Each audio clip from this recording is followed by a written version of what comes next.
کراچی میں بیریا ٹاؤن کے خلاف احتجاج۔ کراچی میں بیریا ٹاؤن کے خلاف احتجاجی دھرنا۔ بیریا ٹاؤن کے خلاف مختلف سیاسی جماعتوں اور عوام کا احتجاج جاری۔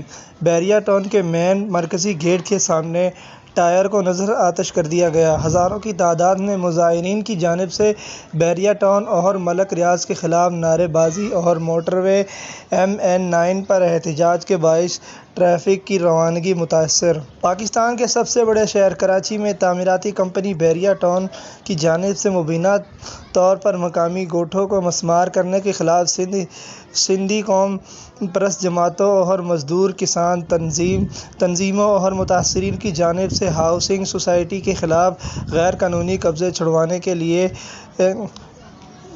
کیے جانے والے احتجاج ہنگامی رائے کی شکل اختیار کر گیا۔ کراچی بیریا ٹاؤن کے خلاف احتجاج میں ہنگامی رائے کے دوران گیٹ کے سامنے نامعلوم افراد نے آگ لگا دی، جبکہ پولیس نے لوگوں کو مسترد کرنے کے لیے شدید شیلنگ کی۔